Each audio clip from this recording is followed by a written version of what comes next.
मैत्रिणींनो, आज आपण बनवणार आहोत पिझ्झा। तर मी इथे रेडीमेड पिझ्झा डो घेतलेला आहे। तर त्यासाठी आपण भाज्या पाहून घेऊया। त्यासाठी मी इथे बारीक शिमला मिरची कापून घेतली आहे, कांदा कापून घेतला आहे छोटा, आणि टोमॅटो कापून घेतले आहेत। आता आपण कढईमध्ये थोडंसं तेल टाकून घेऊया आणि कांदा थोडासा फ्राय करून घेऊया। जास्त फ्राय नाही करायचा आहे। कांदा थोडासा ब्राऊन झाला की आपण याच्यामध्ये शिमला मिरची टाकून घेऊया। सगळ्या भाज्या थोड्याशा कच्च्याच ठेवायच्या आहेत। आता टोमॅटो टाकून घेऊया। चवीपुरतं मीठ टाकून घेऊया। थोडीशी काळी मिरीपूड टाकून घेऊया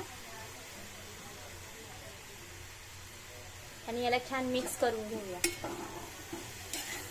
2 मिनिटं असं ठेवून घेतलं, शिजवून घेतलं तर आपण याला खाली उतरून घेऊया। आता आपण ह्या डोला थोडंसं बटर लावून घेऊया।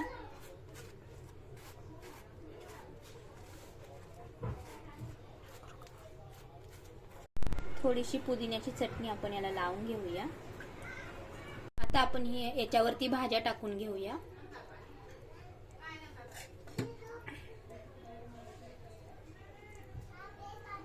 आपण आता याच्यावरती थोडासा सॉस टाकून घेणार आहोत।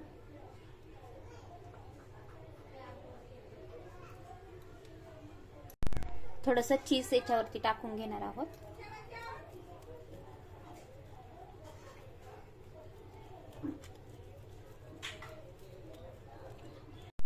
त्यांना बाहेरचा पिझ्झा खाण्यापेक्षा घरातलाच पिझ्झा जास्त करून आवडेल। आपल्याकडं मायक्रो नाहीये, तर त्यासाठी मी इथे तव्यावरतीच पिझ्झा तयार करणार आहे। थोडंसं बटर लावून घेऊया। आता आपण हे जे झालेला आहे पिझ्झा तो याच्यावरती ठेवून घेऊया। यावरती आता आपण झाकण ठेवून 2 मिनिटांसाठी याला ठेवून देऊया स्लो गॅसवरती।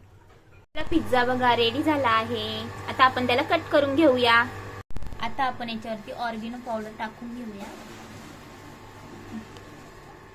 मसाला त्याला कट करून घेऊया छान।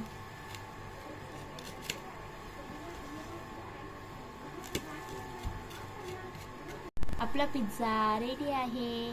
आवडल्यास लाईक सबस्क्राईब नक्की करा आणि तुम्ही पण घरी करून खावा।